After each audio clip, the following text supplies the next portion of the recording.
नमस्कार अमरावती।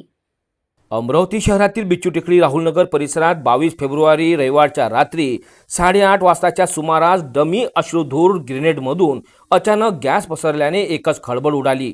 बिच्चू टेकडी परिसरातील एक अल्पवयीन मुलाला क्रिकेट खेळताना राज्य राखीव बल गट क्रमांक 9च्या मैदानाजवळ वापरलेले अश्रुधूर ग्रेनेड सापडले। खेळण्याच्या नादात त्याने ते घरी आणले। घरी त्या डमी अश्रुधूर ग्रेनेडला तोडण्याचा प्रयत्न करताच त्यातून गॅस बाहेर पडला आणि काही क्षणातच सुमारे 100 मीटर परिसरात पसरला। अचानक डोळ्यात जळजळ व पाणी येऊ लागल्याने घरातील सदस्यासह शेजारी आणि रस्त्याने जाणारे नागरिक घाबरून सैरावैरा पळाले। काही काळ परिसरात भीतीचे वातावरण निर्माण झाले। घटनेची माहिती मिळताच फ्रेजरपुरा पोलीस निरीक्षक श्रीसाठ यांच्यासह पोलीस पथक घटनास्थळी तात्काळ दाखल झाले। मुलांकडून माहिती घेतल्यानंतर पोलिसांनी राज्य राखीव पोलीस बलाच्या मैदानावर नेऊन पाहणी केली।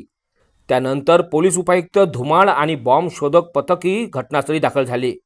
प्राथमिक माहितीनुसार राज्य राखीव बलाच्या दंगा निवारण सरावादरम्यान डमी अश्रुधूर ग्रेनेडचा वापर करण्यात आला होता।